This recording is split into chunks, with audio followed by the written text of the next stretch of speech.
the policy which had just come. So 6% of the budget is what we hope is, and that's what the government has been saying as well. Or secondly, the budget should not only be spent in terms of infra. तो हमारा जो AI है, skilling है, teacher training है, तो वो हर एक चीज़ के ऊपर then the budget should be spent. बस ये है हमारी उम्मीद. ਤੁਸੀਂ AI ਦਾ ਜ਼ਿਕਰ ਕੀਤਾ ਹੈਗਾ ਔਰ ਜਿੱਦਾਂ ਦਾ ਜ਼ਮਾਨਾ ਚੱਲ ਰਿਹਾ ਹੈਗਾ AI ਨੂੰ ਲੈ ਕੇ ਸਰਕਾਰਾਂ ਵੀ ਲਗਾਤਾਰ ਜਿਹੜੀਆਂ ਨੇ ਉਹ ਬਜਟ ਕੱਢ ਵੀ ਰਹੀਆਂ ਨੇ. AI ਦੇ ਵਿੱਚ ਕਿਸ ਤਰੀਕੇ ਦਾ ਬਜਟ ਤੁਸੀਂ ਐਕਸਪੈਕਟ ਕਰ ਰਹੇ ਹੋ, ਕਿਸ ਤਰੀਕੇ ਦੀ ਉਮੀਦ ਜਿਹੜੀ ਹੈ ਖਾਸ ਕਰਕੇ ਭਾਰਤ ਦੇ ਸਕੂਲਾਂ ਨੂੰ ਹੋਣੀ ਚਾਹੀਦੀ ਹੈ, ਕਿਉਂਕਿ ਸਿੱਧੇ ਤੌਰ ਦੇ ਉੱਤੇ ਅੱਜਕੱਲ ਪੜ੍ਹਾਈਆਂ ਦੇ ਵਿੱਚ ਵੀ AI ਦਾ ਸਭ ਤੋਂ ਜ਼ਿਆਦਾ ਇਸਤੇਮਾਲ ਕੀਤਾ ਜਾ ਰਿਹਾ ਹੈ. सो बेसिकली AI सिर्फ हमारा एम नहीं है. एम ये है कि AI को क्लासरूम्स में अच्छी तरह यूज़ किया जाए, टीचिंग में, लर्निंग में, सिर्फ ऐप्स के थ्रू नहीं. तो AI इंफ्रास्ट्रक्चर अगर बिल्ड करना है उसके लिए तो टाइम जो है वो लगेगा. इसको टेक एटलीस्ट अ डेकेड और 2 बिकॉज इंडिया अभी भी जो है वेस्टर्न वर्ल्ड के पीछे in terms of AI, in terms of the classrooms. We have a wonderful edtech over here, but AI को सिस्टम बिल्ड करना जो NEP का एम है वो मेरे ख्याल से इस बजट में शो होना चाहिए इस साल. ਨਵੀਂ ਇੰਡਸਟਰੀ ਨੂੰ ਲੈ ਕੇ ਕਿਸ ਤਰੀਕੇ ਦੀ ਉਮੀਦ ਕੀਤੀ ਜਾ ਰਹੀ ਹੈ, ਕਿਉਂਕਿ ਹਰ ਸਾਲ ਇੱਕ ਉਮੀਦ ਤਾਂ ਜ਼ਰੂਰ ਹੁੰਦੀ ਹੈ ਕਿ ਜਿਹੜੇ ਬਾਹਰਲੇ ਮੁਲਕਾਂ ਦੀ ਇੰਡਸਟਰੀ ਹੈਗੀ ਹੈ ਉਹ ਸਾਡੇ ਮੁਲਕ ਚ ਆਵੇ, ਸਾਡੇ ਦੇਸ਼ ਚ ਆਵੇ, ਔਰ ਉਸ ਨੂੰ ਲੈ ਕੇ ਕਿਸ ਤਰੀਕੇ ਦੀ ਉਮੀਦ ਜਿਹੜੀ ਕੀਤੀ ਜਾ ਰਹੀ ਹੈ, ਨਵੇਂ ਉਦਯੋਗ ਨੂੰ ਲੈ ਕੇ ਕਿਸ ਤਰੀਕੇ ਉਮੀਦ ਕੀਤੀ ਜਾ ਰਹੀ ਹੈ ਇਸ ਬਜਟ ਦੇ ਵਿੱਚ? I think there are lots of things to learn from other countries. पहली चीज़ तो ये इंडिया का जो एजुकेशन बजट है that's one of the lowest in the world, 4.5%. बाकी अब अगर अब जो देशों को अगर आप देखो which are smaller than ours as well and which are also bigger than ours, उनका 10% या 8% तो है. तो अगर बजट पे इतना कम स्पेंड हो रहा है एजुकेशन में तो जाहिर सी बात है कि न्यू रिसर्च के लिए भी तो नहीं है ना इसमें पैसा फिर, बिकॉज वो ग्रांट्स ही नहीं आ रही इतनी. तो द एम है कि और ग्रांट्स आए, हायर एजुकेशन रिसर्च पे और हम पैसा डालें कि India should actually grow in the right way. ठीक है जी, बहुत थैंक यू जी. ਸਾਡੇ ਨਾਲ CIA ਦੇ ਇੰਡਸਟਰੀਅਲਿਸਟ ਜੋ ਕਿ ਇੱਥੇ ਪਹੁੰਚੇ ਨੇ ਔਰ ਉਮੀਦ ਸਿੱਧੇ ਤੌਰ ਦੇ ਉੱਤੇ ਕਰ ਰਹੇ ਨੇ ਕਿ ਇਸ ਵਾਰ ਬਜਟ ਜਿਹੜਾ ਹੈ ਉਹ ਕਿਸਾਨ ਹਿਤੈਸ਼ੀ ਔਰ ਖਾਸ ਕਰਕੇ MSME ਨੂੰ ਲੈ ਕੇ ਜੋ ਪਾਲਿਸੀਜ਼ ਆਉਣਗੀਆਂ ਉਸ ਦੇ ਉੱਤੇ ਬਹੁਤ ਸਾਰੀ ਨਿਰਭਰਤਾ ਜਿਹੜੀ ਹੈ ਉਹ ਜਿਹੜੀ ਛੋਟੇ ਉਦਯੋਗ ਦੀ ਰਹੇਗੀ. ਔਰ ਸਭ ਤੋਂ ਵੱਡੀ ਗੱਲ ਜਿਹੜੀ ਐਜੂਕੇਸ਼ਨ ਜਿਹੜੀ ਸਿੱਖਿਆ ਦਾ ਵਿਭਾਗ ਹੈਗਾ ਉਸ ਦੇ ਵਿੱਚ ਇਹ ਗੱਲ ਉਮੀਦ ਕੀਤੀ ਜਾ ਰਹੀ ਹੈ ਕਿ ਇਸ ਵਾਰ ਬਜਟ ਜਿਹੜਾ ਹੈ ਉਹ ਵੱਧ ਕੇ 6% ਦੇ ਕਰੀਬ ਹੋਣਾ ਚਾਹੀਦਾ ਹੈ, ਕਿਉਂਕਿ ਜੇਕਰ ਬਜਟ 6% ਦੇ ਕਰੀਬ ਹੋਏਗਾ ਤਾਂ ਹੀ ਜਿਹੜਾ ਹੈ ਸਿੱਖਿਆ ਦੇ ਖੇਤਰ ਦੇ ਵਿੱਚ ਵੱਡੀਆਂ ਉਪਲਬਧੀਆਂ ਜਿਹੜੀਆਂ ਨੇ ਉਹ ਕੀਤੀਆਂ ਜਾ ਸਕਦੀਆਂ ਨੇ, ਜਾਂ ਫਿਰ ਵੱਡੇ ਤਰੀਕੇ ਨਾਲ ਜਿਹੜੀ ਰਿਸਰਚ ਹੈਗੀ ਹੈ ਉਹ ਜਿਹੜੀ ਹੈ ਘੋਖ ਜਿਹੜੀ ਹੈ ਉਹ ਹੁੰਦੀ ਹੋਈ ਨਜ਼ਰ ਆ ਸਕਦੀ ਹੈ. ਔਰ ਉਸੇ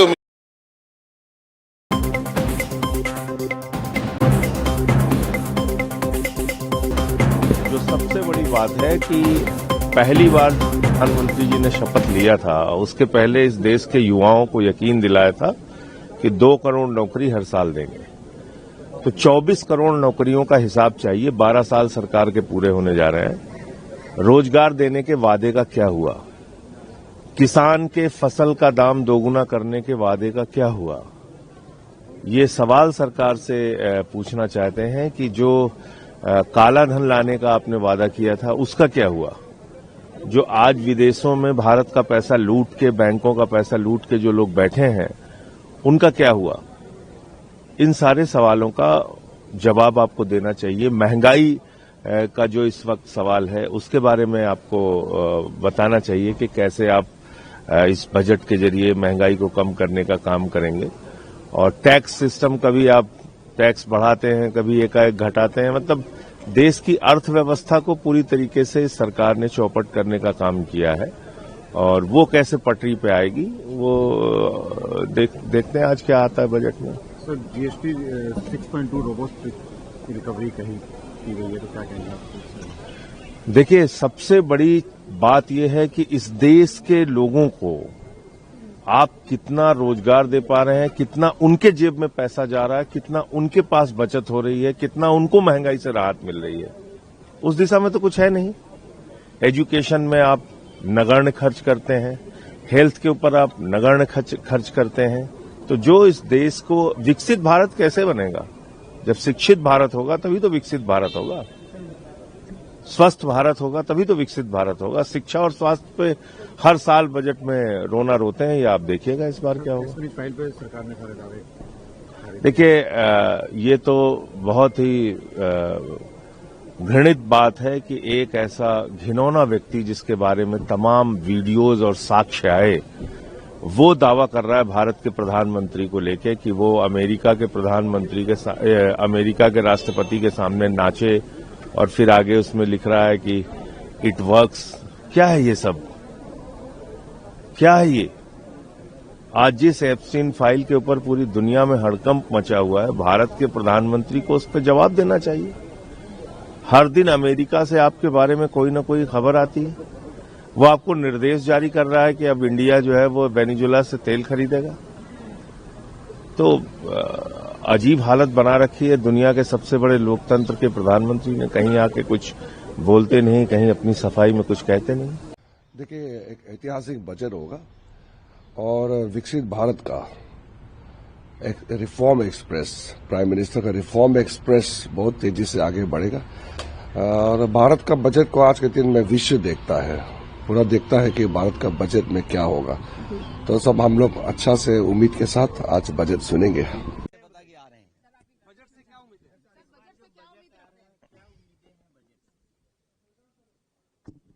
सब लगा लो कैमरे।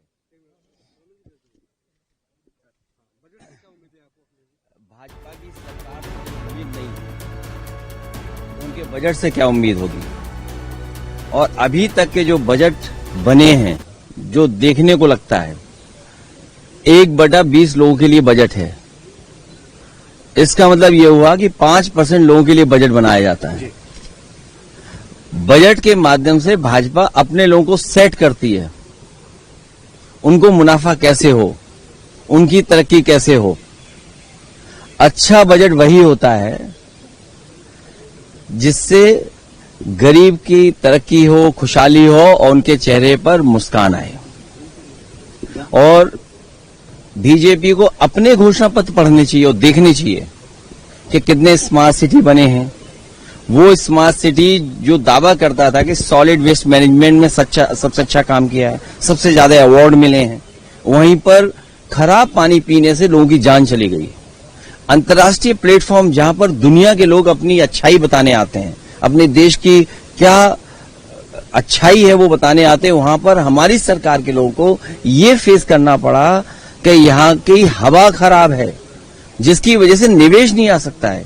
ये तो भगवान की कृपा है जो पानी बरस गया, हवा चल गई, नहीं तो हम और आप लोग सांस भी नहीं ले सकते थे यहाँ पे खड़े होकर के।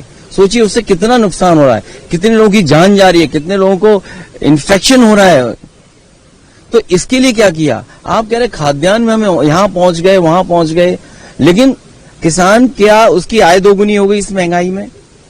रोजगार के तमाम दावे किए गए, क्या रोजगार मिल रहा है? 12वां पास बच्चे को क्या रोजगार मिल रहा है? क्या नौकरी मिल जा रही है? और फिर सामाजिक न्याय के नाम पर जो आप झूठ बोल रहे हैं, लगातार झूठ बोल रहे हैं आप, उसका जवाब क्या है सरकार के पास? ये बजट 1/20 लोगों के लिए है। 1/20 का मतलब क्या है? 1/20 का क्या मतलब? 5% लोगों के लिए बजट सरकार बनाती है। भारतीय जनता पार्टी अपने लोगों को सेट करने के लिए बजट बनाती है। जहां तक यूपी का सवाल है, हमारे मुख्यमंत्री दूसरी दुनिया में हैं। मान लीजिए जो नई योजना आई है, जो नए प्रस्ताव आ रहे हैं, जिसमें आपका पैसा ही कट जाएगा। मनरेगा का नाम बदल दिया लेकिन यूपी का पैसा काट दिया। और पैसा कितना कम होगा जब आपने तमाम ग्राम सभाओं को अर्बन बना दिया है। लगभग 1000 ग्राम सभाएं अर्बन हो गई हैं, उसका बजट नहीं मिलेगा आपको। फिर दिल्ली ने अपना शेयर कम कर लिया, उसका बजट कहां गया? और फिर आप कहते 1000 किलोमीटर की मेट्रो बन गई है, दुनिया में हम सबसे आगे चल रहे हैं, लेकिन उत्तर प्रदेश के मुख्यमंत्री जी ने प्रधानमंत्री जी के क्षेत्र में मेट्रो नहीं बनने दी। अपने लोकसभा में तो, अपने गृह जनपद में तो बनाई नहीं मेट्रो, जिसका उन्होंने सबसे पहले घोषणा की थी। तो मेट्रो नहीं बना पा रहे। और फिर अटल जी का नाम लेते हैं। ये अटल जी के गांव में कौन सा विकास करा दिया इन्होंने? और अटल जी के नाम पर एक सड़क बननी थी, एक्सप्रेसवे बनना था, जो उनके गांव से जुड़ करके सीधा मध्य प्रदेश और राजस्थान को जोड़ता था। वो एक्सप्रेसवे कहां है? लगता है हवा में बनाया है, कागज में बनाया है, घोषणा में बनाया है। ये स्पेस की कम, सपनों की बातें ज्यादा करते हैं।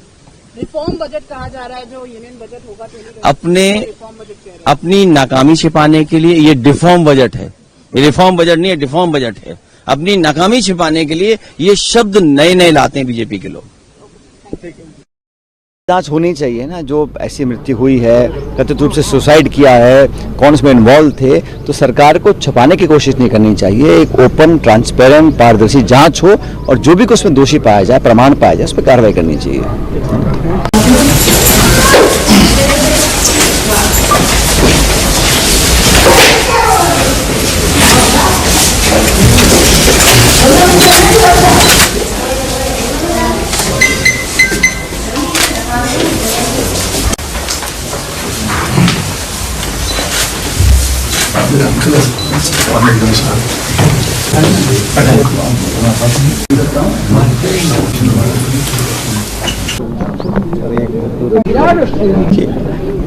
आज केंद्र सरकार अपना बजट प्रस्तुत करेगी और हमने देखा है पिछले कई सालों से बजट होता है सरकार की मंशा जाहिर करने का एक जरिया होता है।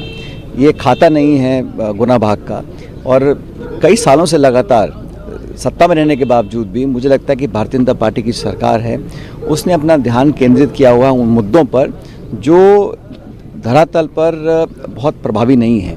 मैं ऐसा मानता हूँ अभी सरकार ने नया कानून बनाया है नरेगा को लगभग समाप्त करने का। वो कहते हैं कि हम इसको रिफॉर्म कर रहे हैं, लेकिन हकीकत ये है कि इस देश में औसत जो नरेगा का यूज़ हो रहा है वो 35 दिन का हो रहा है और ये 125 का वादा कर रहे हैं। और जो पहले निर्णय लिए जाते थे गांव के अंदर, पंचायत के अंदर, और सरपंच और जनप्रतिनिधि डिमांड करते थे पैसे की, और बजट की कोई कमी नहीं थी। अब सरकार अपना बजट तय कर दिया है, काम क्या होंगे वो दिल्ली और राजधानी से थोपा जाएगा। तो जो सबसे गरीब तबका है उसके पास जो सुरक्षा कवच है अपना आर्थिक रूप से, उसको छीनने का काम सरकार कर रही है। इसी जिद के साथ उन्होंने 3 काले कानून बनाए थे, वापस लेने पड़े। बहुत साल पहले उन्होंने जमीन अधिग्रहण कानून को संशोधन करने का एक कोशिश की पार्लियामेंट के अंदर, राहुल गांधी जी ने, कांग्रेस पार्टी ने विरोध किया, वापस हाथ खींचना पड़ा। नरेगा को लेकर भी उन्होंने नाम बदलकर महात्मा गांधी जी का नाम हटाया है और इसको जानबूझ के राज्य सरकारों पर बोझ डाल दिया। पहले 90-10 का रेशो होता था केंद्र सरकार राज्य सरकार का, अब 60-40 कर दिया। तो निर्णय लेने की शक्ति खत्म कर रहे हैं, सेंट्रलाइज कर रहे हैं, बजट को कैप कर रहे हैं और राज्य सरकार पर बोझ डाल रहे हैं। तो जानबूझकर इस पूरी स्कीम को जो हमने अधिकार कानून देके बनाया, संवैधानिक अधिकार बनाया था, उसको छीनना चाहते हैं। आज बजट पेश करेंगे, मैं उम्मीद करता हूं कि जो बहुत इस देश में सबसे ज्वलंत समस्या है वो नौजवानों की बेरोजगारी की है। और दुर्भाग्यवश लगातार आर्थिक वृद्धि हो रही है देश में, लेकिन जो नौजवानों को प्रोडक्टिवली एम्प्लॉय करने का एक वातावरण बनाना चाहिए, सरकार नहीं बना पा रही है। आज डॉलर के मुताबिक रुपए की क्या हालत है, अंतर्राष्ट्रीय बाजार में तेल का दाम लगातार गिर रहा है, लेकिन ग्राहकों को उसका लाभ नहीं मिल रहा। तो जो बड़ी कंपनियां हैं, जो लाखों करोड़ का उनका कर्जा माफ़ हो रहा है, उनके लिए सरकार काम कर रही है। हमारे हवाई अड्डे, हमारे पोर्ट्स, रेलवे, खान खदान, वो सब निजी हाथों में दे रहे हैं। और जो मध्यम वर्ग है उसको राहत देने के लिए सरकार ने कदम नहीं उठाए। हम चाहेंगे कि सरकार आने वाले जो अगला वित्तीय वर्ष होगा इसमें राहत दे गरीबों को, किसानों को, नौजवानों को, मध्यम वर्ग को। और चुनाव से पहले आप लोगों के खाते में पैसे डाल सकते हो चुनाव जीतने के लिए, लेकिन जब आज ज़रूरत है लोगों को, किसान को, कर्जा माफ़ी की, गृहिणियों को, बच्चों को, महिलाओं को, उनके लिए सरकार बजट में नहीं कर रही है। ये बड़ा दुख की बात है। सर, सोने चांदी के भाव बढ़ते जा रहे हैं, वैसे कल 1 लाख रुपए डाउन हो गया था एकदम। To lay on the table a copy each of the following papers, Hindi and English versions, under Article 281 of the Constitution. Report for 2026 to 2031, Volume 1, Main Report of the 16th Finance Commission. 2. Report for 2026-2031, Volume 2, Annexures of the 16th Finance Commission. Number 3, explanatory memorandum as to the action taken on the recommendations contained in the above report. Item number 2, माननीय वित्त मंत्री Nirmala Sitharaman ji.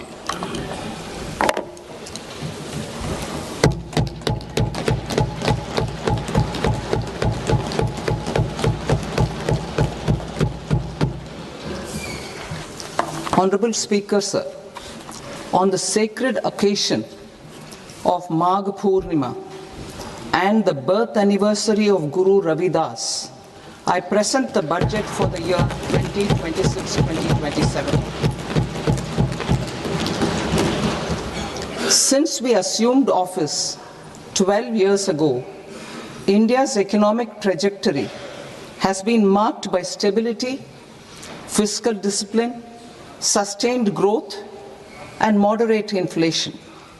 This is the result of conscious choices we have made, even in times heightened uncertainty and disruption. Our government, led by Honorable Prime Minister Modi, has decisively and consistently chosen action over ambivalence, reform over rhetoric, and people over populism. We have pursued far-reaching structural reforms, fiscal prudence and monetary stability, whilst maintaining a strong thrust on public investment. Keeping Atmanirbharta as a lodestar, we have built domestic manufacturing capacity, energy security, and reduced critical import dependencies. Simultaneously, we have ensured that citizens benefit from every action of the government, undertaking reforms to support employment generation, agricultural productivity, household purchasing power, and universal services to people. These measures have delivered a high growth rate of around 7% and helped us make substantial strides in poverty reduction and improvement in the lives of our people. Today, we face an external environment in which trade and multilateralism are imperiled and access to resources and supply chains are disrupted. New technologies are transforming production systems while sharply increasing demands on water, energy, and critical minerals. India will continue to take confident steps towards Viksit Bharat, balancing ambition with inclusion. As a growing economy with expanding trade and capital needs, India must also remain deeply integrated with global markets, exporting more and attracting stable long-term investment. As I begin Part A, I want to express my gratitude to the people for standing firmly with us as we forge our way together towards becoming one of the largest economies of the world.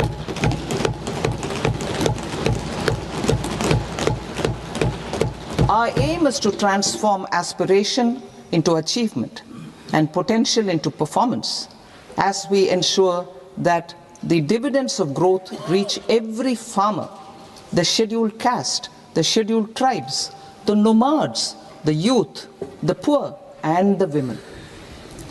In Viksit Bharat Young Leaders Dialogue 2026, several innovative ideas were shared with our Prime Minister, which have inspired many of the proposals, making this a unique Yuva Shakti-driven budget. Our government's sankalp is to focus on our poor, underprivileged, and the disadvantaged. To deliver on this sankalp, and given that this is the first budget prepared in Kartavya Bhavan, we are inspired by three Kartavya. Our first Kartavya is to accelerate and sustain economic growth by enhancing productivity and competitiveness and building resilience to volatile global dynamics. Our second Kartavya is to fulfill aspirations of our people and build their capacity, making them strong partners in India's path to prosperity. Our third Kartavya, aligned with our vision of Sabka Saath, Sabka Vikas, is to ensure that every family, community, region, and sector has access to resources, amenities, and opportunities for meaningful participation. This threefold approach requires a supportive ecosystem The first requirement is to sustain the momentum of structural reforms, continuous, adaptive, and forward-looking. Second, a robust and resilient financial sector is central to mobilizing savings, allocating capital efficiently, and managing risks. Third, cutting-edge technologies, including AI applications, can serve us as force multipliers for better governance. Reform Express. Our government has undertaken comprehensive reforms towards creating employment, boosting productivity, and accelerating growth. After the Prime Minister's announcement on Independence Day in 2025, over 350 reforms have been rolled out. This includes GST simplification, notification of labor codes, and rationalization of mandatory quality control orders. High-level committees have been formed, and in parallel, the central government is working with the state governments on deregulation and reducing compliance requirements. The Reform Express is well on its way and will maintain its momentum to help us fulfill our kartavya. I now move to specific proposals. Under our first kartavya, to accelerate and sustain economic growth, I propose interventions in 6 areas. 1. Scaling up manufacturing in 7 strategic and frontier sectors. 2. Rejuvenating legacy industrial sectors. 3. Creating champion MSMEs. 4. Delivering a powerful push for infrastructure. 5. Ensuring long-term security and stability. And 6. Developing city economic regions. Scaling up of manufacturing in 7 strategic and frontier sectors. Biopharma Shakti, meaning biopharma strategy for health advancement through knowledge, technology, and innovation. India's disease burden is observed to be shifting towards non-communicable diseases like diabetes, cancer, and autoimmune disorders. Biologic medicines are key to longevity and quality of life at affordable costs. To develop India as a global biopharma manufacturing hub,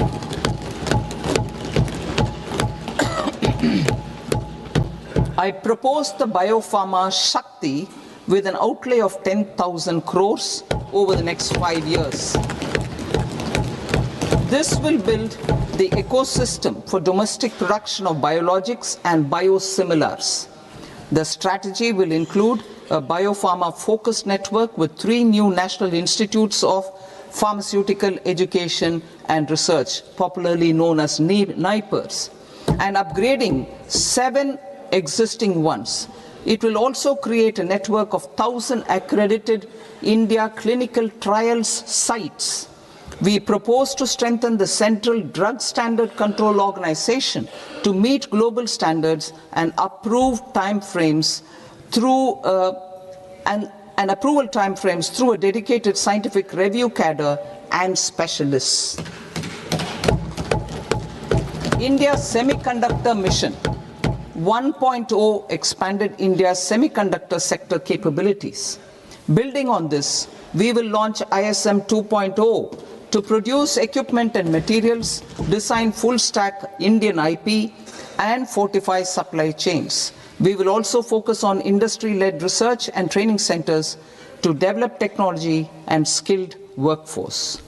The Electronics Components Manufacturing Scheme, launched in April 2025, with an outlay of 22,919 crores, already has investment commitments at double the targets. We propose to increase the outlay to 40,000 crores to capitalize on this momentum.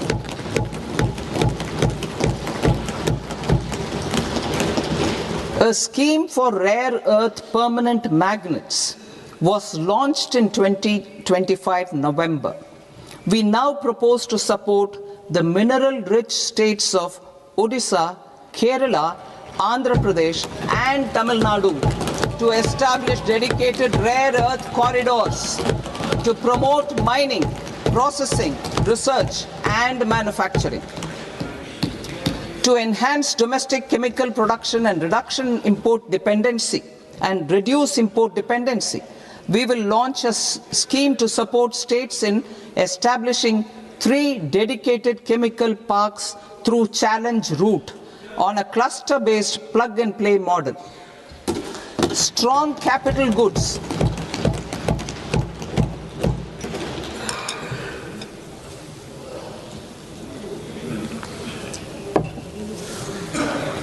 Strong capital goods capability is a determinant of productivity and quality across different sectors. Towards building this capacity, I propose the following. High-tech tool rooms will be established by central public sector enterprises at 2 locations as digitally enabled automated service bureaus that locally design, test and manufacture high-precision components at scale and at lower cost. 2. A scheme for enhancement of construction and infrastructure equipments will be introduced to strengthen domestic manufacturing of high value and technologically advanced CIE. This can range from lifts in a multi-storied apartment or firefighting equipment in multiplexes, large or small, and to tunnel boring equipments for building metros and high-altitude roads. I also propose a scheme for container manufacturing to create a globally competitive container manufacturing ecosystem with a budgetary allocation of 10,000 crores over a 5-year period. For the labor-intensive textile sector, I propose an integrated program with 5 subparts. 1. The National Fiber Scheme for self-reliance in natural fibers, such as silk, wool and jute, man-made fibers and new age fibers. Textile expansion and employment scheme to modernize traditional clusters with capital support for machinery, technology upgradation and common testing and certification centers.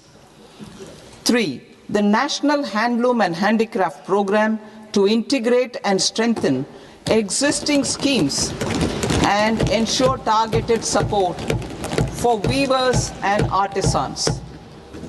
Tex Eco Initiative to promote globally competitive and sustainable textiles and apparels.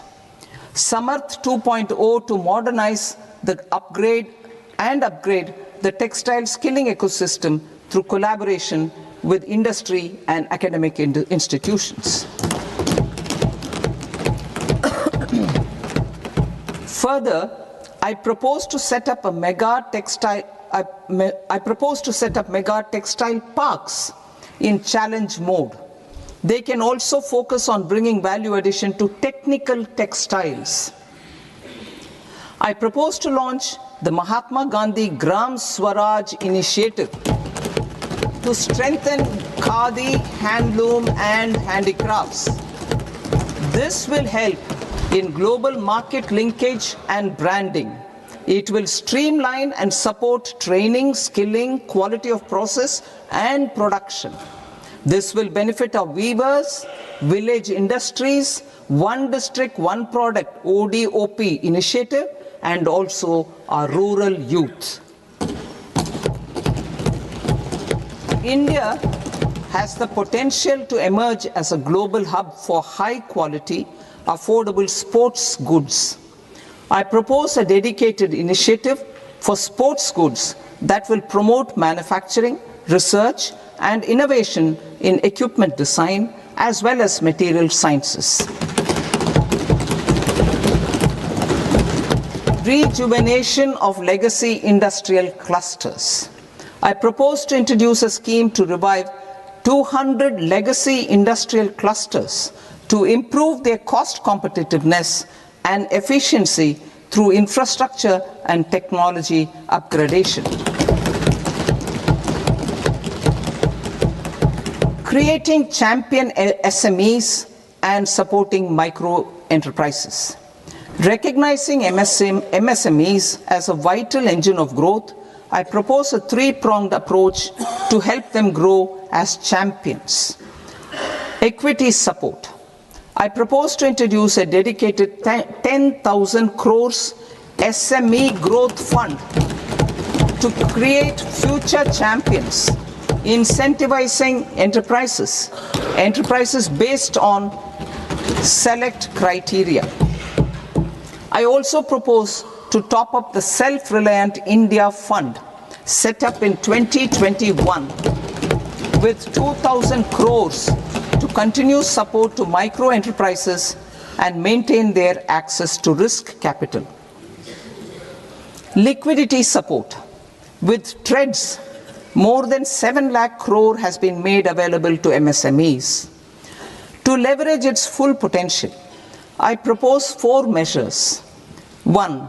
Mandate TREDS as the transaction settlement platform for all purchases from MSMEs by CPSEs, serving as a benchmark for other corporates. 2.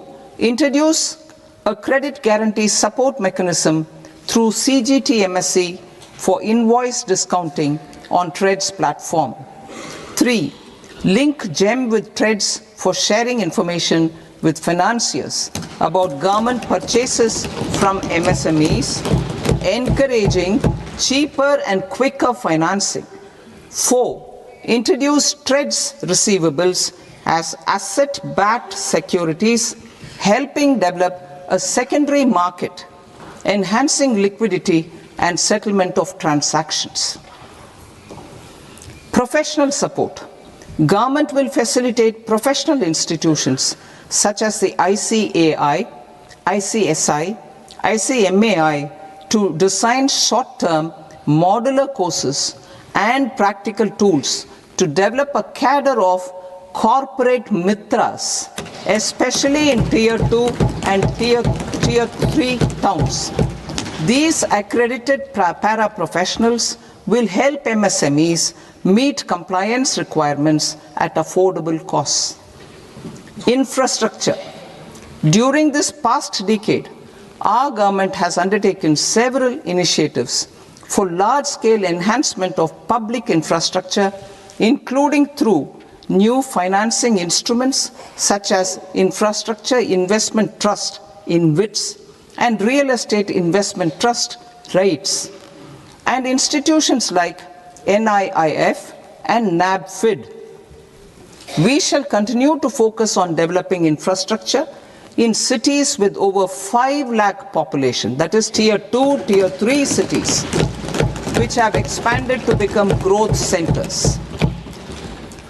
Public capital expenditure has increased manifold from 2 lakh crore in 2014-15 to an allocation of 11.2 lakh crore in BE 25-26. In this coming year, that is financial year 2026-27, I propose to increase it to 12.2 lakh crores to continue the momentum.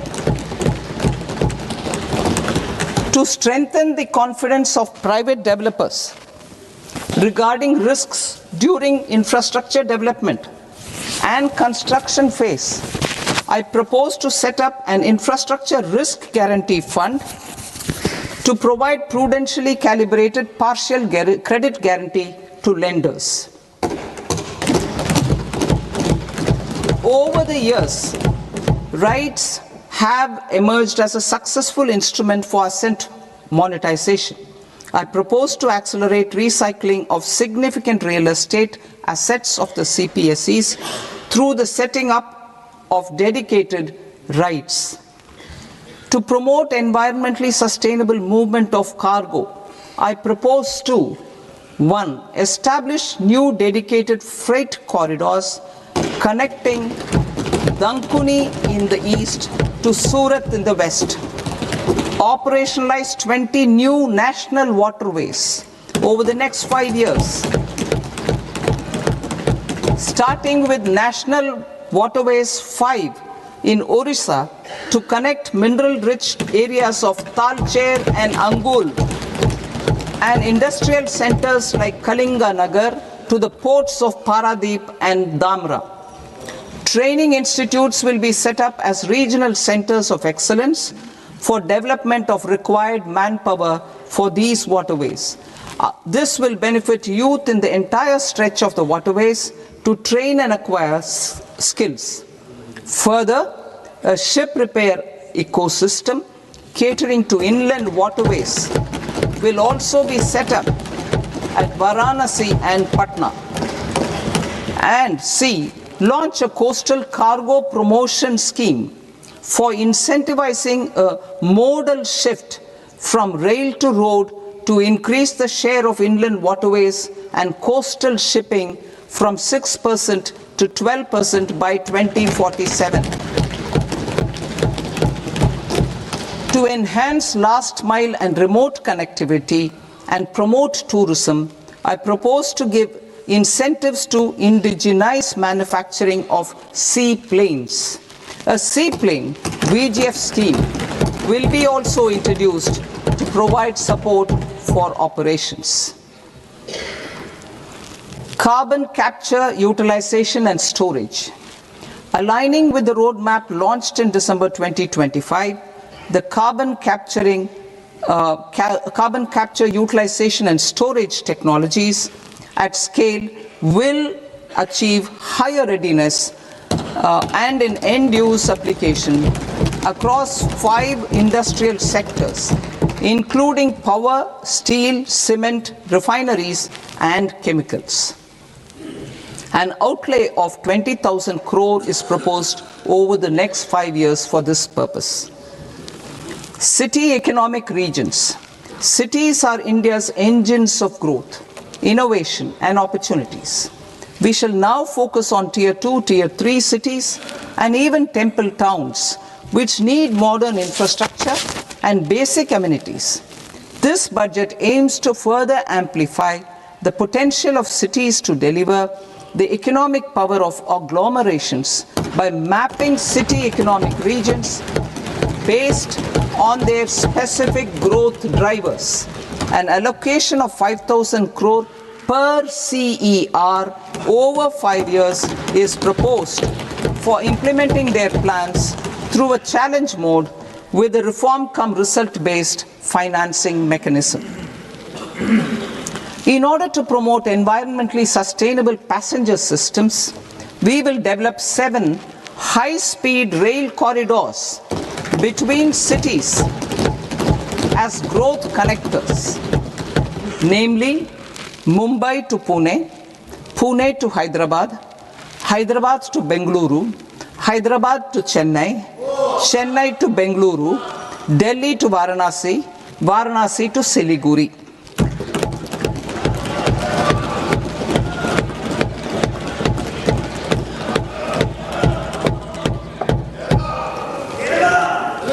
Financial sector. The Indian banking sector today is characterized by strong balance sheet, historic highs in profitability, improved asset quality, and coverage exceeding 98% of villages in the country. At this juncture, we are well placed to futuristically evaluate the measures needed to continue on the path of reform-led growth of this sector. I propose setting up a high-level committee on banking for Vikasit Bharat. High-level committee on banking for Vikasit Bharat to comprehensively review the sector and align it with India's next phase of growth, while safeguarding financial stability, inclusion, and consumer protection. The vision for NBFCs for Vikasit Bharat has been outlined with clear targets for credit disbursement and technology adoption in order to achieve scale and improve efficiency in the public sector NBFCs As a first step, it is proposed to restructure the Power Finance Corporation and Rural Electrification Corporation. I propose a comprehensive review of the foreign exchange management non-debt instruments rules to create a more contemporary, user-friendly framework for foreign investments consistent with India's evolving economic priorities. Corporate bond market. I propose to introduce a market-making framework with suitable access to funds and derivatives on corporate bond indices. I also propose to introduce total return swaps on corporate bonds. Municipal bonds. To encourage the issuance of municipal bonds of higher value by larger cities, I propose an incentive of 100 crore rupees for a single bond issuance. 100 crore rupees for a single bond issuance of more than 1,000 crore. The current scheme under Amrit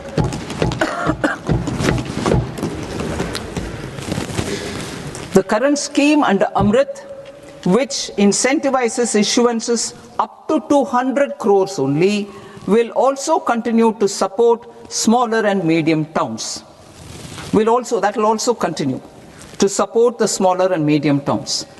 Ease of doing business. Individual persons resident outside India, PROI, will be permitted to invest in equity instruments of listed Indian companies through the Portfolio Investment Scheme. It is also proposed to increase the investment limit for an individual PROI under the scheme from 5% to 10%, with an overall investment limit for all individual PROIs to 24% from the current 10%. Emerging technologies including AI. 21st century is technology driven. Adoption of technology is for the benefit of all people. Farmers in the field, women in STEM, youth keen to upskill, and Divyangjan to access newer opportunities. The government has taken several steps to support new technologies through AI Mission, National Quantum Mission, Anusandhan National Research Fund, and Research and Development and Innovation Fund. Our second kartavya is to fulfill aspirations and build capacities. Close to 25 crore individuals have come out of multi-dimensional poverty through a decade of our government's sustained and reform-oriented efforts.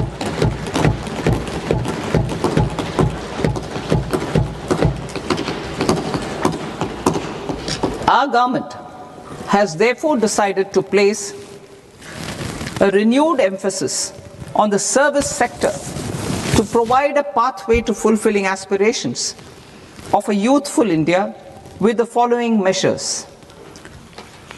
I propose to set up a high-powered Education to Employment and Enterprises Standing Committee to recommend measures that focus on services sector as a core driver of Vikasit Bharat. This will make us a global leader in services with a 10% global share by 2047.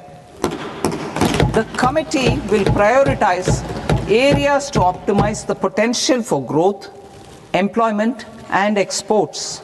They will also assess the impact of emerging technologies, including AI, on jobs and skill requirements and propose measures thereof. To create a range of skilled career pathways, a new range of skilled career pathways for our youth, I propose interventions in the following sectors. Health. Existing institutions for allied health professionals will be upgraded and new AHP institutions established in private and government sectors.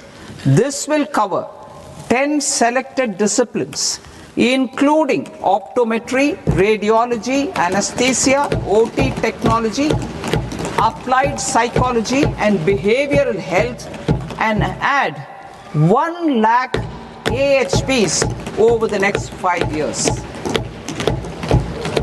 A strong care system covering geriatric and allied care services will be built.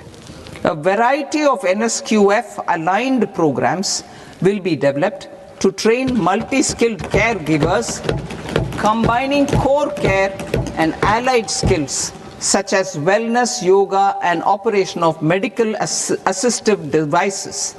In the coming year, 1.5 lakh caregivers will be trained.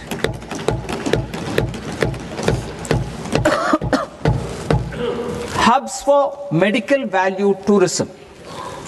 To promote India as a hub for medical tourism services, I propose to launch a scheme to support states in establishing 5 regional medical hubs in partnership with the private sector.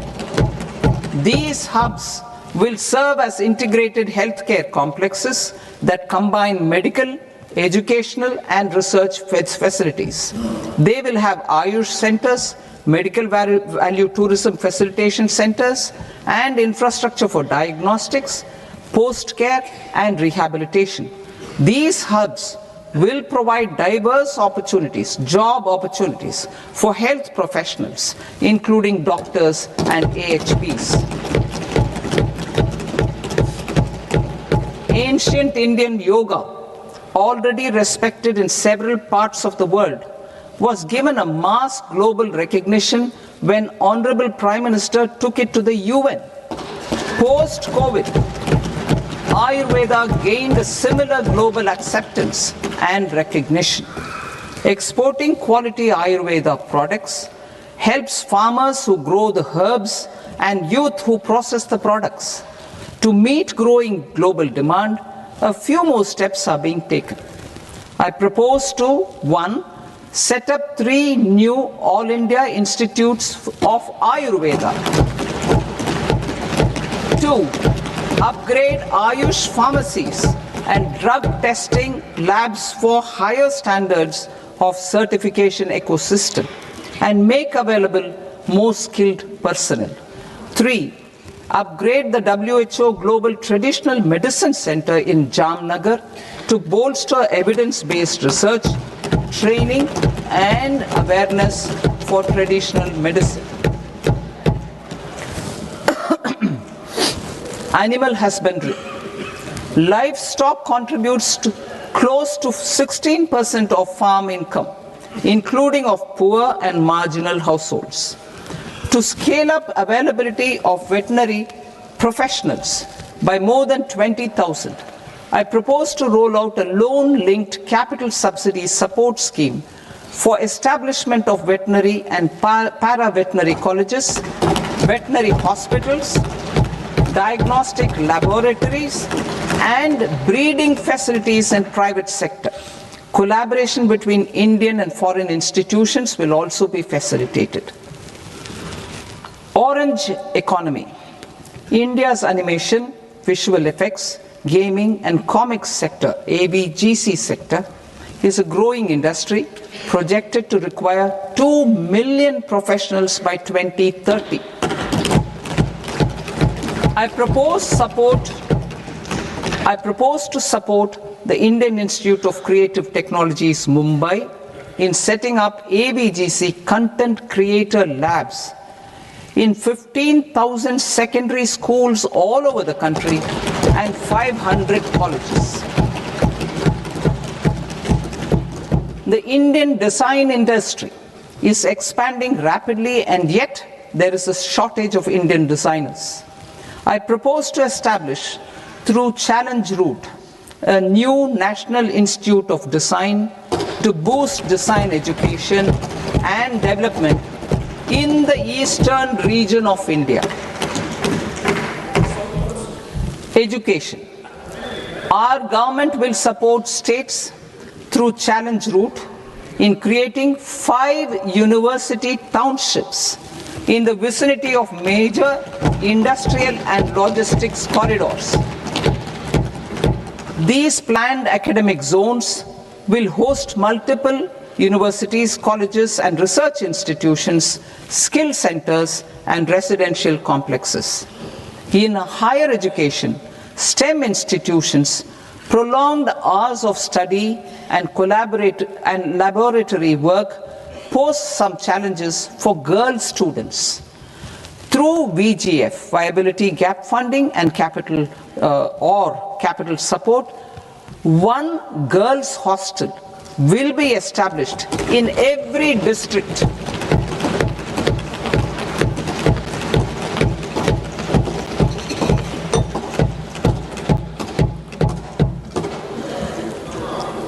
To promote astrophysics and astronomy via immersive experiences. 4 telescope infrastructure facilities will be set up or upgraded. The National Large Solar Telescope, the National Large Optical Infrared Telescope, the Himalayan Chandra Telescope, and the Cosmos 2 Planetarium. Tourism. The tourism sector has the potential to play a large role in the employment generation, forex earnings, and expanding the local economy. I propose to set up a National Institute of Hospitality by upgrading the existing National Council for Hotel Management and Catering Technology. It will function as a bridge between academia, industry, and government. I also propose a pilot scheme for upskilling 10,000 guides in 20 iconic tourist sites through a standardized, high-quality, 12-week training course in hybrid mode in collaboration with the Indian Institute of Management. A national destination digital knowledge grid will be established to digitally document all places of significance, cultural, spiritual, and heritage. This initiative will create a new ecosystem of jobs for local researchers, historians, content creators, and technology partners. India has the potential and opportunity to offer world-class trekking and hiking experience. We will develop ecologically sustainable mountain trails in Himachal Pradesh, Uttarakhand, and Jammu Kashmir. Also in Araku Valley in the Eastern Ghats and Podigai Malai in the Western Ghats. Turtle trails along key nesting sites in the coastal areas of Odisha, Karnataka and Kerala. And 3 bird watching trails along the Pulikat Lake in Andhra Pradesh, Tamil Nadu. It's on the border. Under the visionary leadership of Honorable Prime Minister, we established the International Big Cat Alliance in 2024. This year, India is hosting the first ever Global Big Cat Summit, where heads of governments and ministers from 95 range countries will deliberate on collective strategies for conservation. Heritage and culture tourism. I propose to develop 15 archaeological sites, including Lothal, Dolavira, Rakhi Gadi, Adichanallur, Saranath, Hastinapur, and Leh Palace into vibrant experiential cultural destinations. Excavated landscapes will be open to the public through curated walkways. Immersive storytelling skills and technologies will be introduced to help conservation labs, interpretation centers, and guides. The sports sector provides multiple means of employment, skilling, and job opportunities. Taking forward the systematic nurturing of sports talent which is set in motion through the Khelo India program earlier, I propose to launch a Khelo India mission to transform the sports sector over the next decade. The mission will facilitate an integrated talent development pathway supported by training centers which are foundational, intermediate, and elite levels. B, systematic development of coaches and support staff. C, integration of sports science and technology. D, competitions and leagues to promote sports culture and provide platforms. And E, development of sports infrastructure for training and competition. Our third Kartavya aligns with our vision of Sabka Saath, Sabka Vikas towards Vikasit Bharat. This requires targeted efforts for 1. Increasing farmer incomes through productivity enhancement and entrepreneurship, with special attention to small and marginal farmers. B. Empowering Divyangjan through access to livelihood opportunities, training, and high-quality assistive devices. C. Empowering the vulnerable to access mental health and trauma care. D. Focus on the Purvodaya states and the Northeast region to accelerate development and employment opportunities. Fisheries. We will undertake initiatives for integrated development of 500 reservoirs and Amrit Sarovars. 2. Strengthen the fisheries value chain in coastal areas and enable market linkages involving startups and women-led groups together with fish farmer producer organizations. Animal husbandry. To provide quality employment opportunities in rural and peri-urban areas, we will support the animal husbandry sector in entrepreneurship development through a credit-linked subsidy program, B, scaling up and modernization of livestock enterprises, C, enhanced creation of livestock, dairy, and poultry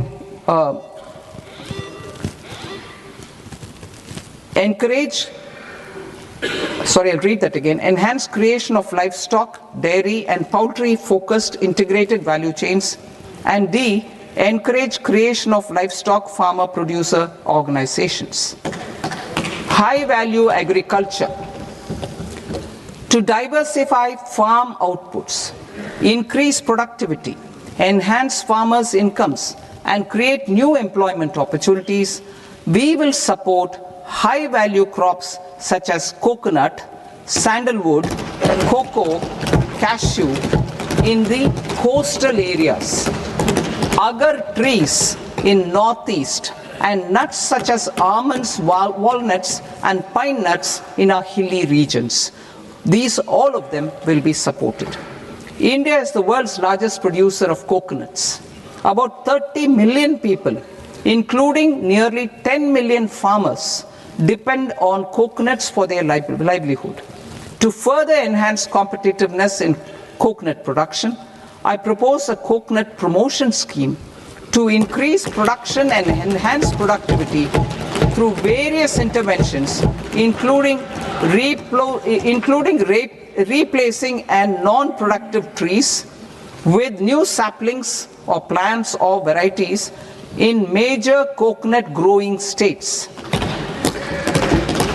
A dedicated program is proposed for Indian cashew and cocoa to make India self-reliant in raw cashew and coconut production and processing, enhance export competitiveness, and transform Indian cashew and Indian cocoa into premium global brands by 2030. Sandalwood. Sandalwood is closely linked to India's social and cultural heritage. Our government will partner with state governments to promote focused cultivation and post-harvest processing to restore the glory of the Indian sandalwood ecosystem, to rejuvenate old, low-yielding orchards, and expand high-density cultivation of walnuts, almonds, and pine nuts, we will support a dedicated program to enhance farmer incomes and in bringing value addition by engaging youth. Bharat Vistar, that is virtually integrated system to access agricultural resources. I propose to launch Bharat Vistar, a multilingual AI tool that shall integrate the AgriStack portals and the ICAR package on agricultural practices with AI systems. This will enhance farm productivity, enable better decisions for farmers, and reduce risk by providing customized advisory support. She Marts for rural women-led enterprises. Building on the success of Lakpati Didi program, I propose to help women take the next step from credit-linked livelihoods to being owners of enterprises. Self-help entrepreneur, She Marts will be set up as community-owned retail outlets within the cluster-level federations through enhanced and innovative financing instruments. Empowering Divyangjan.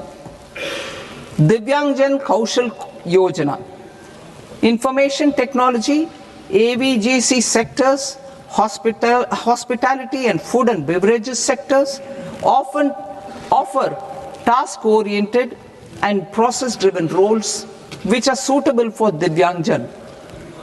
We will ensure dignified livelihood opportunities through industry-relevant and customized training specific to each Divyangjan group.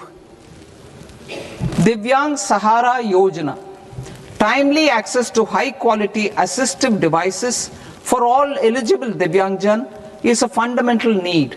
I propose to 1. Support the Artificial Limbs Manufacturing Corporation of India, ALIMCO, to set up and to scale up production of assistive devices, invest in R&D and AI integration, strengthen PM Divyasha Kendras, and support setting up of assistive technology marts as modern retail style centers where Divyangjan and senior citizens can see, try and purchase assistive products.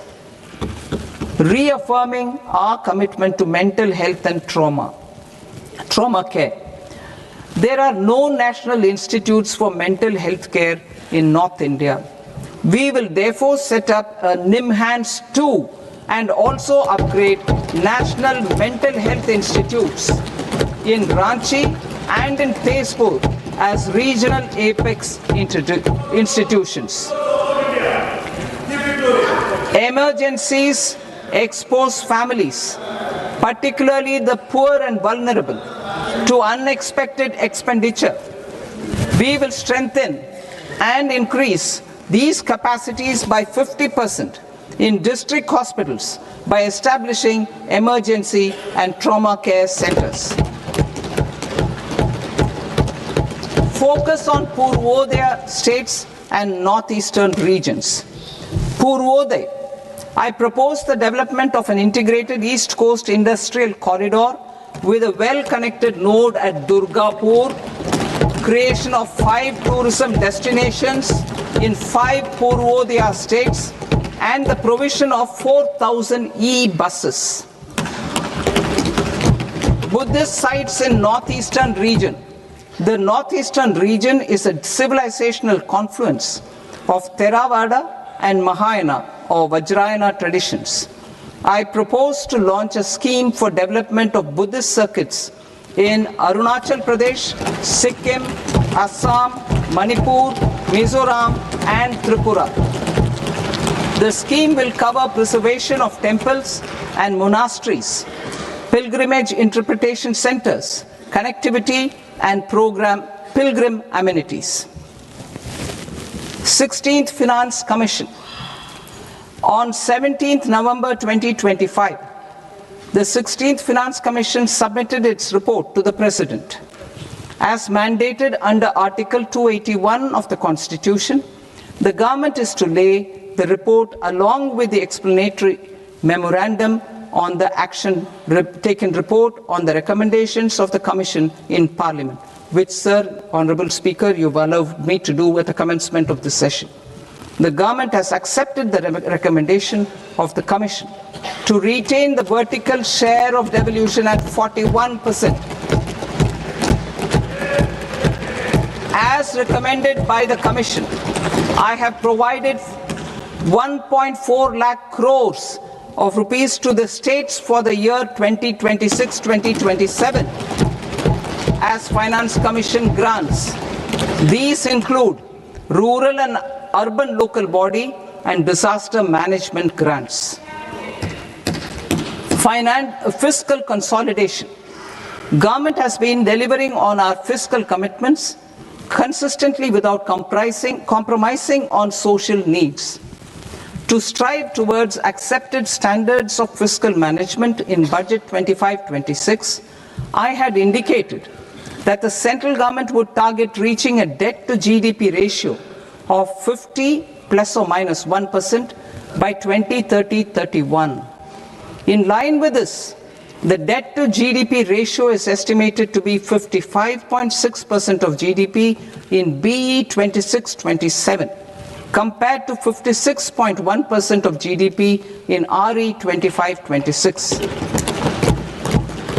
A declining debt to GDP ratio will gradually free up resources for priority sector lending and expenditure by reducing the outgo on interest payments. One of the main operational instruments for debt targeting is the fiscal deficit.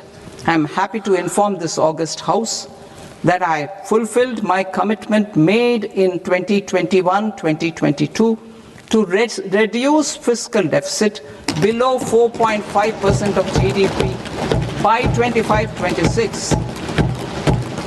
In RE 25-26, the fiscal deficit has been estimated at par with BE of 2025-26 at 4.4% of GDP. In line with the new fiscal prudence path of debt consolidation, the fiscal deficit in BE 26-27 is estimated to be 4.3% of the GDP.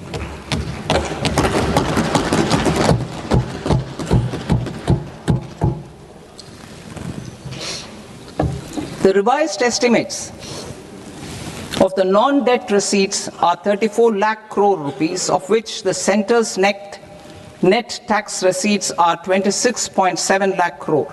The revised estimate of the total expenditure is 49.6 lakh crore rupees, of which the capital expenditure is about 11 lakh crores. Budget estimates 2026 to 2027. Coming to 26-27, the non-debt receipts and the total expenditure are estimated as 36.5 lakh crore and 53.5 lakh crore respectively. The centre's net tax receipts are estimated at 28.7 lakh crore rupees.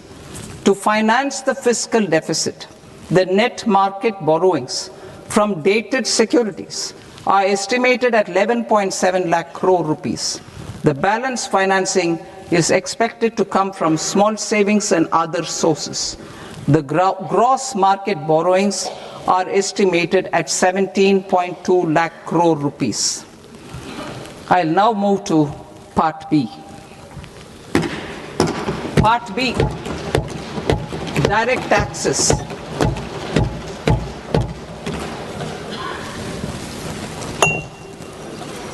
Honorable Speaker, sir, I now present my proposals on direct taxes. New Income Tax Act. In July 2024, I announced a comprehensive review of the Income Tax Act 1961. This was completed in a record time, and the Income Tax Act 2025 will come into effect from 1st April 2026. The simplified income tax rules and forms will be notified shortly, giving adequate time to taxpayers to acquaint themselves with its requirements. The forms have been redesigned such that ordinary citizens can comply without difficulty. Ease of living. I propose that any interest awarded by the Motor Accident Claims Tribunal to a natural person will be exempt from income tax, and any TDS on this account will be done away with.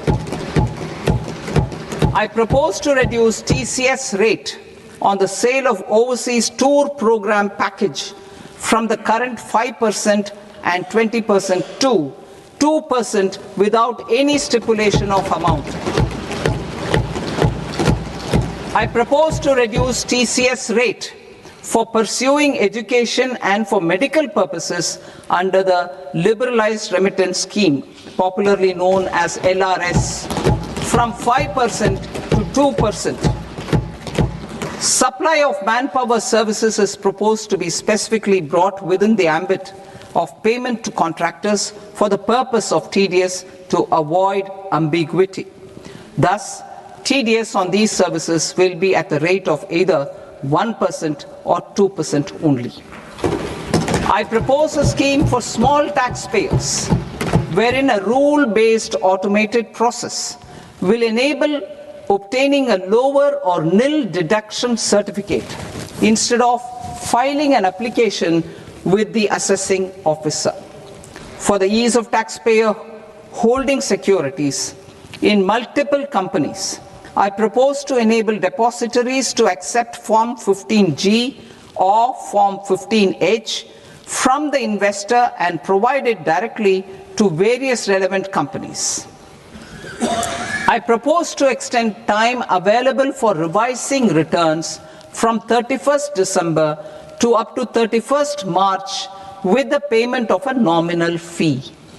I also propose to stagger the timeline for filing of tax returns. Individuals with ITR 1 and ITR 2 returns will continue to file till 31st July, and non-audit business cases or trusts are proposed to be allowed time till 31st August.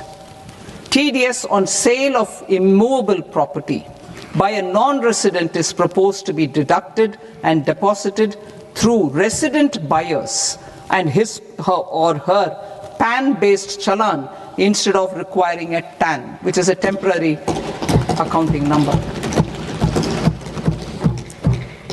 To address practical issues of small taxpayers like students, young professionals, tech employees, relocated NRIs, and such others, I propose to introduce a one-time 6-month foreign asset disclosure scheme for these taxpayers to disclose income or assets below a certain size. This scheme would be applicable for two categories of taxpayers, namely A, who did not disclose their overseas income or assets, and B, who disclosed their overseas income and or paid due tax but could not declare the asset acquired. For category A, the limit of undisclosed income or asset is proposed to be up to 1 crore rupees. They need to pay 30% of fair market value of asset or 30% of undisclosed income as tax and 30% as additional income tax in lieu of penalty, and would thereby get immunity from prosecution. For category B, asset value is proposed to be up to 5 crore rupees. Here, immunity from both penalty and prosecution will be available with a payment of fee of 1 lakh rupees. Rationalizing penalty and prosecution. Multiplicity of proceedings are hindrance to the ease of doing business. I propose to integrate assessment and penalty proceedings by way of a common order for both. There will be no interest liability on the taxpayer on the penalty amount for the period of appeal before the first appellate authority, irrespective of the outcome of appeal process. Further, quantum of prepayment is being reduced from 20% to 10% and will continue to be calculated only on core tax demand.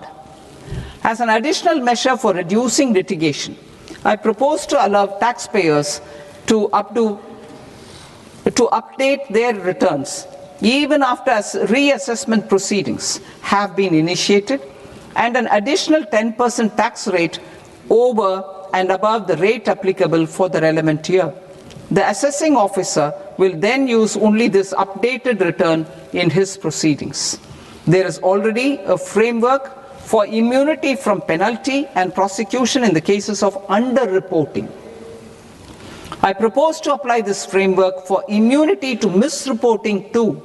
However, in such a case, the taxpayer will need to pay 100% of the tax amount as an additional income tax over and above the tax and interest due. Penalties for certain technical defaults, such as failure to get accounts audited, non-furnishing of transfer pricing audit report, and default in furnishing statement for financial transactions are proposed to be converted into fee.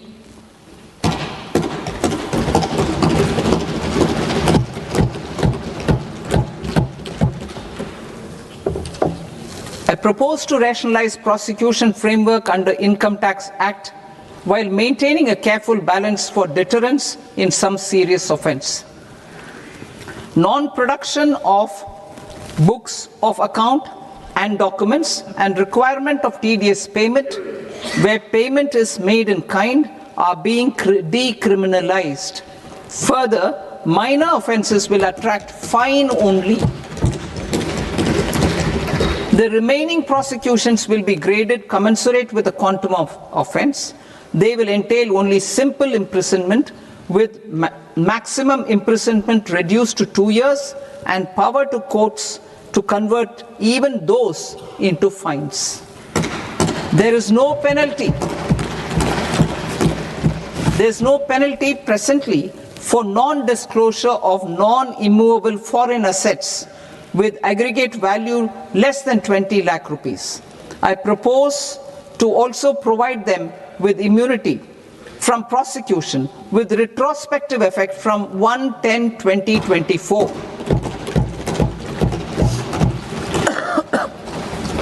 Cooperatives. Deduction is already allowed to a primary cooperative society engaged in supplying milk, oilseeds, fruits or vegetables raised or grown by its members. I propose to extend this deduction to also include supply of cattle feed and cotton seed produced by its members. I propose to allow inter-cooperative society dividend income as deduction under the new tax regime to the extent it is further distributed to its members. I further propose to allow exemption for a period of 3 years to dividend income received by a notified national cooperative federation on their investments made in companies up to 31/1/2026.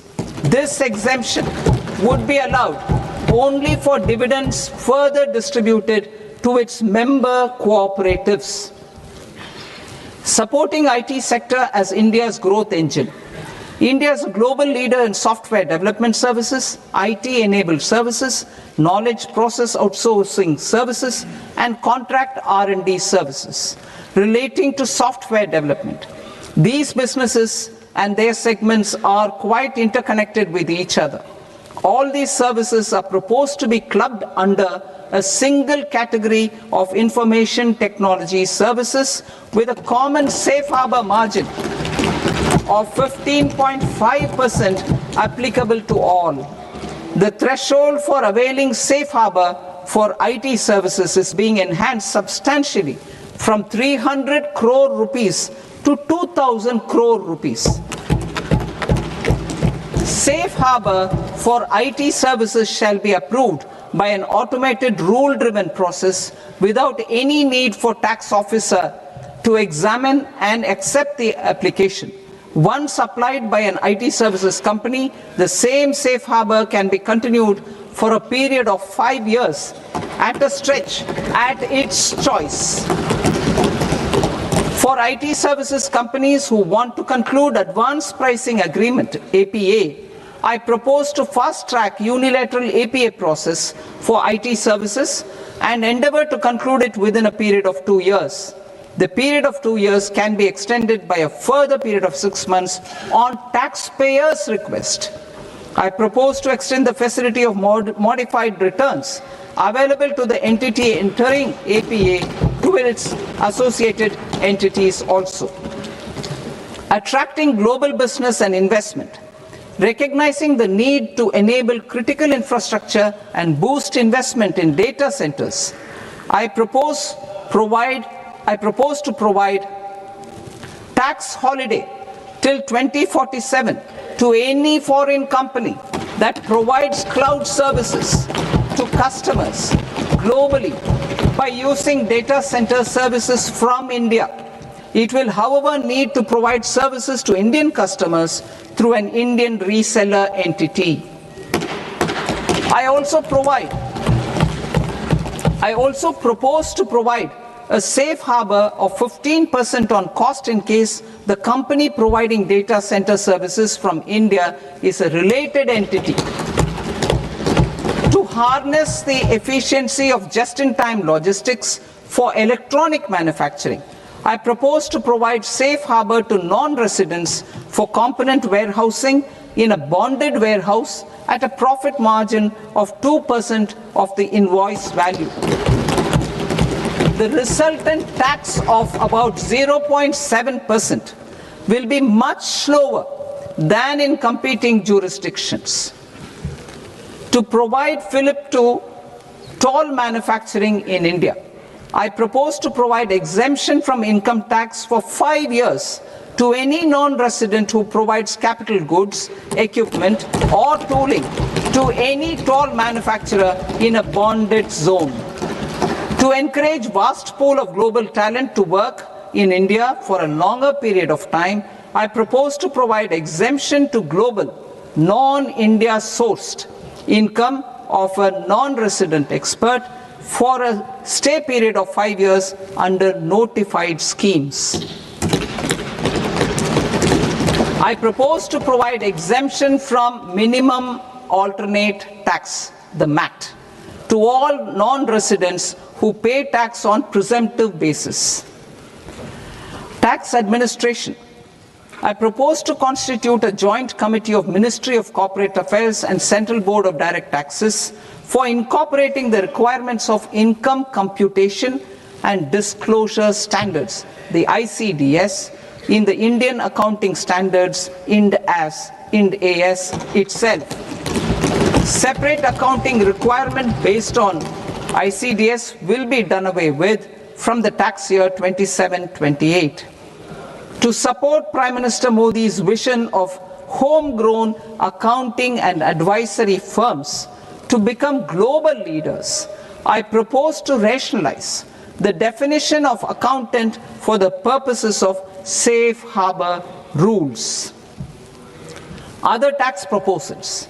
Change in taxation of buyback was brought in to address the improper use of buyback route by promoters. In the interest of minority shareholders, I propose to tax buyback for all types of shareholders as capital gains. However, to disincentivize misuse of tax arbitrage, promoters will pay an additional buyback tax. This will make effective tax 22% for corporate promoters. For non-corporate promoters, the effective tax will be 30%. TCS rate for sellers of specific goods, namely alcoholic liquor, scrap and minerals, will be rationalized to 2%, and that on tendu leaves will be reduced from 5% to 2%. I propose to raise the STT on futures to 0.05% from the present 0.02%. STT on options premium and exercise of options are both proposed to be raised to 0.15% from the present rate of 0.1% and 0.125% respectively. We reformed the taxation landscape for corporates in 2019 by providing them a simplified regime with lower tax rate so that they could productively focus on business rather than on claim of deductions and exemptions. To encourage companies to shift to the new regime, set off of brought forward MAT credit, minimum alternate tax credit, is proposed to be allowed to companies only in the new regime. Set off using available MAT credit is proposed to be allowed to an extent of 1/4 of the tax liability in the new regime. MAT is proposed to be made final tax, so there will be no further credit accumulation from 1st April 2026. In line with this change, the rate of final tax is being reduced to 14% from the current MAT rate of 15%.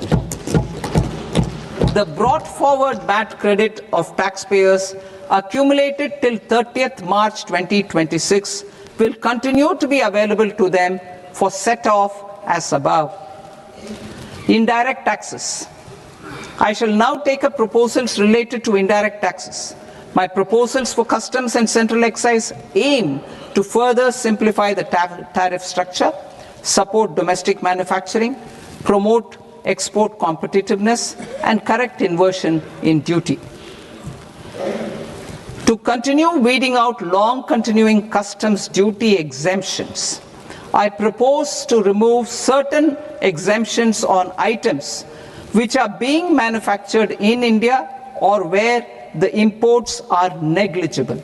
Similarly, to further simplify the process of ascertaining the rate of duty applicable on a particular item, I propose to incorporate certain effective rates in various customs notifications to the tariff schedule itself.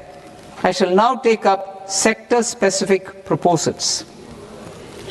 Promotion of exports of marine, leather, and textile products. I propose to increase the limit for duty-free imports of specified inputs used for processing seafoods for export from the current 1% to 3% of FOB value of the previous year's export turnover. I also propose to allow duty-free imports of specified inputs, which is currently available for exports of leather or synthetic footwear, to exports of shoe uppers as well. I propose to extend the time period for export of final product from the existing 6 months to 1 year for exporters of leather or textile garments, leather or synthetic footwear, and other leather products. Energy transition and security. I propose to extend the basic customs duty exemption given to capital goods used for manufacturing lithium-ion cells for batteries to those used for manufacturing lithium-ion cells for battery energy storage systems also. I propose to exempt basic customs duty on import of sodium antimonate for use in manufacture of solar glass. Nuclear power. I propose to extend the existing basic customs duty exemption on imports of goods required for nuclear power projects till the year 2035 and expand it for all nuclear plants irrespective of their capacity. Critical minerals. It is proposed to provide basic customs duty exemption to the import of capital goods required for the processing of critical minerals in India. Biogas blended CNG. I propose to exclude the entire value of biogas while calculating the central excise duty payable on biogas blended CNG. Civil and defense aviation. I propose to exempt basic customs duty on components and parts required for the manufacture of civilian, training and other aircrafts. It is proposed to exempt basic customs duty on raw materials imported for the manufacture of parts of aircraft to be used in maintenance, repair or overall requirements by units in the defense sector. Electronics. To deepen value addition in the consumer electronics sector, I propose to exempt basic customs duty on specified parts used in the manufacture of microwave ovens. Special economic zone. To address the concerns arising about utilization of capacity by manufacturing units in the special economic zones due to global trade disruptions, I propose as a special one-time measure to facilitate sales by eligible manufacturing units in SEZs to the domestic tariff area at concessional rates of duty. The quantity of such sales will be limited to a prescribed proportion of their exports. Necessary regulatory changes will be undertaken to operationalize the measures while ensuring level playing field for the units working in the DTA. Ease of living. To rationalize the customs duty structure for goods imported for personal use, I propose to reduce the tariff rate on all dutiable goods imported for personal use from 20% to 10%. To provide relief to patients, particularly those suffering from cancer, I propose to exempt basic customs duty on 17 drugs or medicines. I propose also to add 7 more rare diseases for the purposes of exempting import duties on personal imports of drugs, medicines, and food for special medical purposes used in their treatment. Customs process. India's role and share in the global trade is poised for a major leap in line with our ambition and journey towards Vikasit Bharat. In this regard, I propose many measures for custom processes to have minimal intervention for smoother and faster movement of goods and greater certainty to the trade. Trust-based systems. I propose to enhance duty deferral period for Tier 2 and Tier 3 authorized economic operators, known as AEOs, from 15 days to 30 days. I propose to provide eligible manufacturer importers the same duty deferral facility. This should encourage them to get themselves accredited as a full-fledged Tier 3 AEO in due course. To provide greater certainty and for better business planning, I propose to extend validity period of advance ruling binding on customs from the present 3 years to 5 years. In the spirit of the whole of government approach,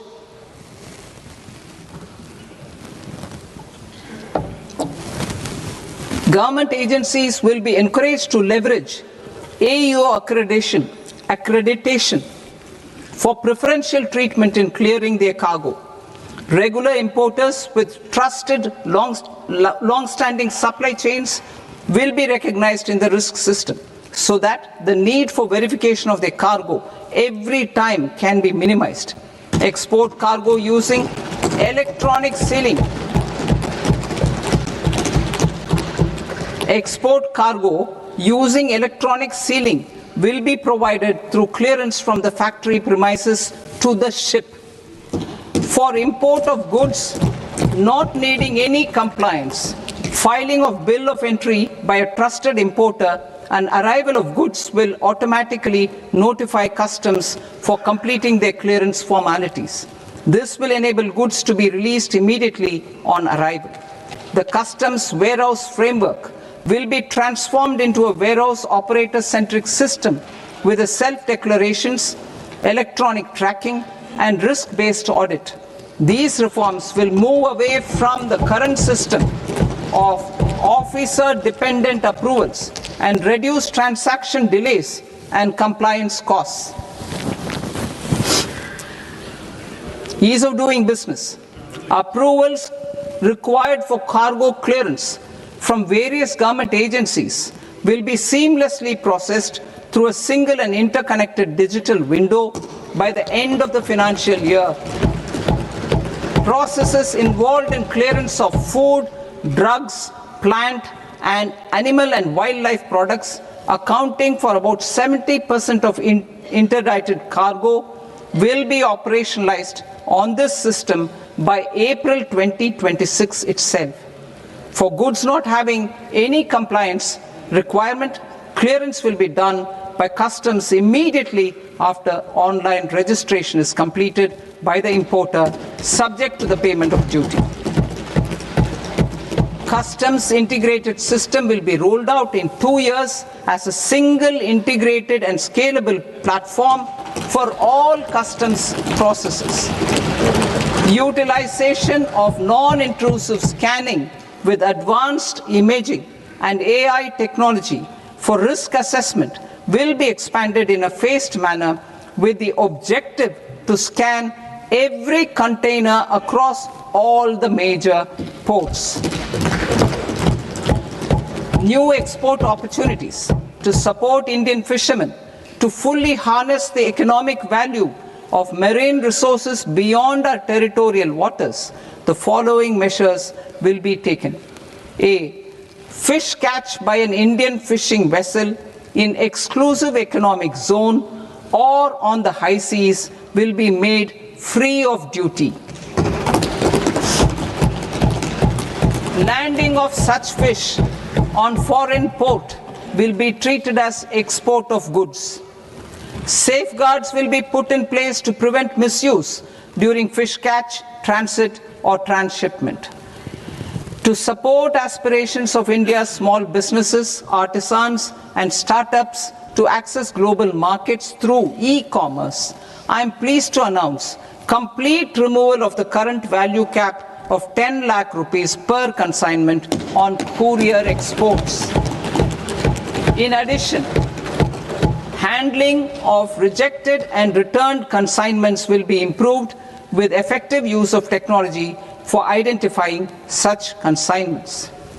I propose to revise provisions governing baggage clearance during international travel to address genuine concerns of passengers. The revised rules will enhance duty-free allowances in line with the present-day travel realities and provide clarity in temporary carriage of goods brought in or taken out. There are honest taxpayers who are willing to settle disputes by paying all their dues, but they get deterred due to negative connotation associated with penalty. They will now be able to close cases by paying an additional amount in lieu of penalty. Honorable Speaker, sir, with this I commend the budget to this august House. Jai Hind.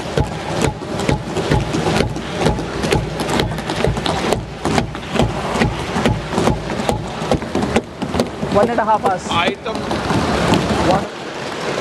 Item number 3 माननीय वित्त मंत्री जी।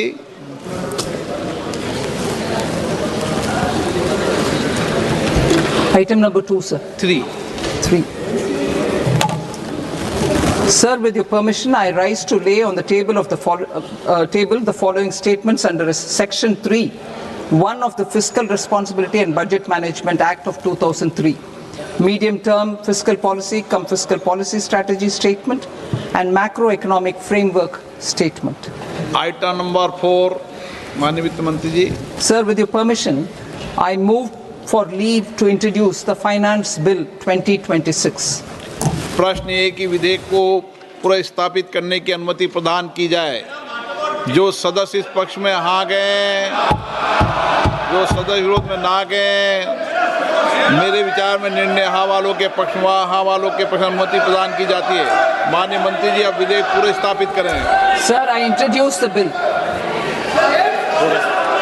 माननीय सदस्यगण, आपको सूचित किया जाता है कि माननीय मुख्यमंत्री जी के बजट भाषण की कॉपी पब्लिकेशन काउंटर पर ली जाती है। बजट भाषण और बजट से संबंधित दस्तावेज आपके मोबाइल फोन और मेंबर पोर्टल्स पर ही उपलब्ध है। सभा की कार्रवाई कल सोमवार दिनांक 2 फरवरी 2026 को प्राप्त 11 बजे तक के लिए स्थगित की जाती है।